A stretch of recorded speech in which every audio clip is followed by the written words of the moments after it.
Então, dando continuidade aos nossos estudos sobre as propriedades dos materiais, onde a gente começou falando sobre as ligações químicas para tentar visualizar melhor um pouquinho essas propriedades, nesse vídeo a gente vai falar sobre os orbitais. Então, primeiro, antes de falar de orbital, a gente tem que relembrar que o elétron ele é considerado uma partícula quântica.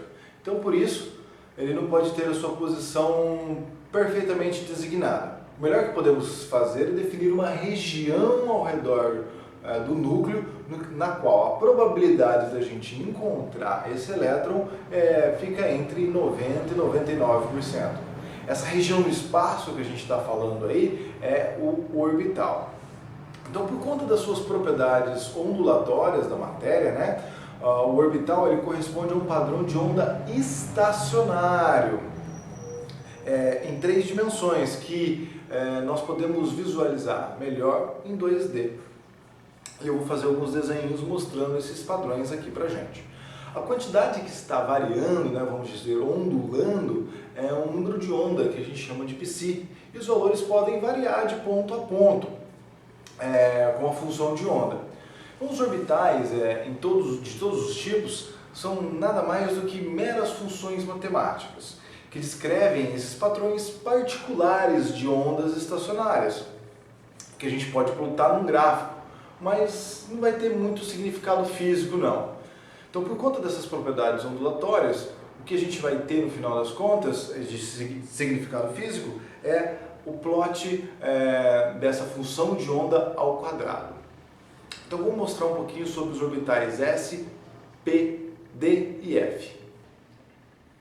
Então, de uma maneira mais pictórica, a gente pode entender o orbital S, que em 3D é uma esfera, como esse disco aqui.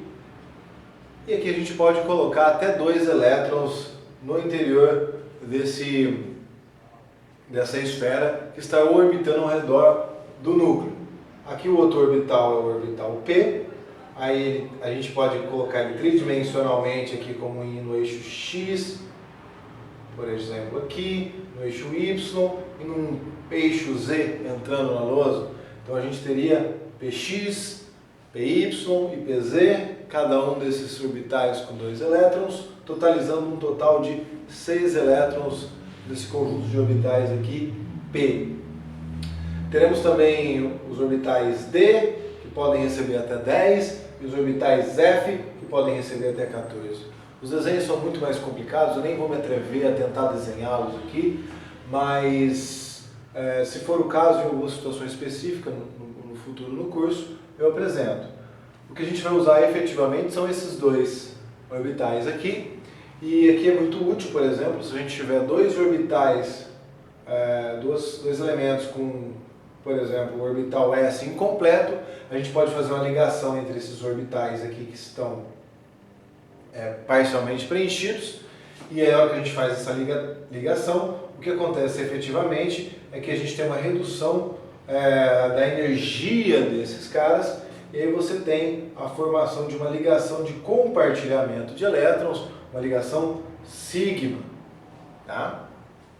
Uma ligação forte de compartilhamento de elétrons que a gente vai ver no vídeo subsequente. Aqui, se a gente tiver, por exemplo, um orbital P, a gente pode ligar a um outro orbital P.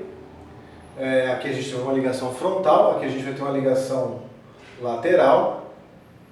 Tá? Esses orbitais P eles podem ser ligados dessa forma. Aqui a probabilidade do elétron estar nessa região ou nessa é a mesma.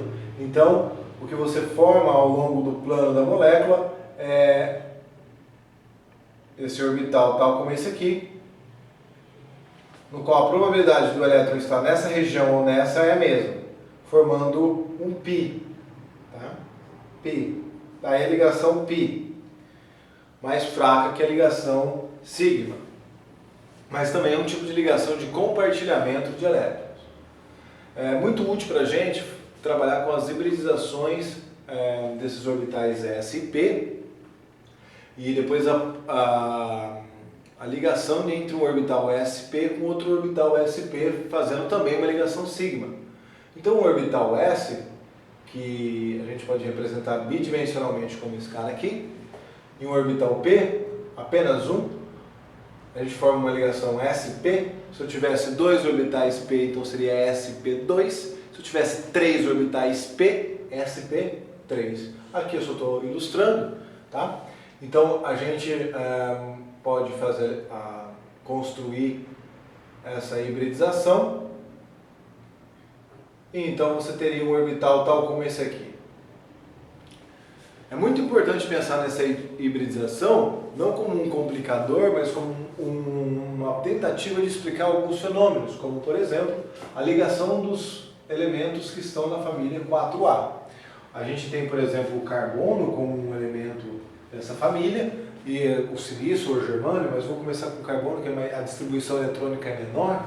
A gente tem de Pauli que a gente teria a distribuição aqui, seu orbital interno 1s2 está completo.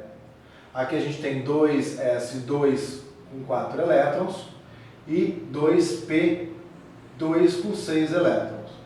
Essa camada aqui, mais externa, teria 4 elétrons. Tem teorias de valências dizendo que o carbono poderia ser uma molécula divalente, tal como essa, mas essa teoria cai por água abaixo porque esse tipo de molécula ela só existe durante uma reação, ela não é estável. Uma molécula estável é CH4.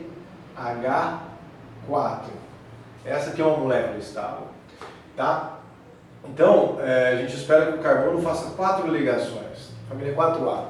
Então, esse orbital S vai se hibridizar com esses outros orbitais P. Aqui a gente tem até 3 orbitais P. Então, a gente pode ter uma SP, uma SP, pode ter uma SP, uma SP2, uma SP3. Aí, exemplos. Aqui, por exemplo, no sp2 a gente tem o grafeno no tubo de carbono, no sp3 os diamantes, tá?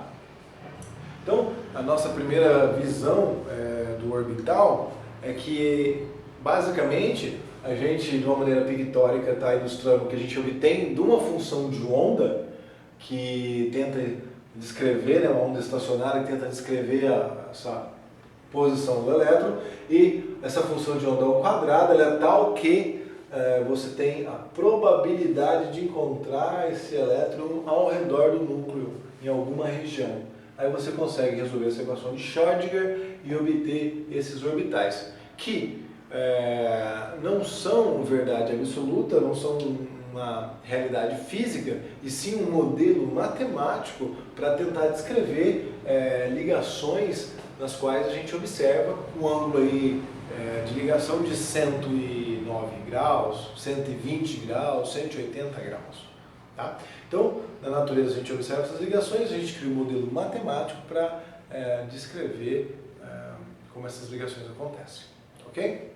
Então vamos para o próximo passo, tentando desenhar, ilustrar, né, a relação de força com posição e energia com a posição dos átomos para formar uma ligação química e depois, posteriormente, um sólido.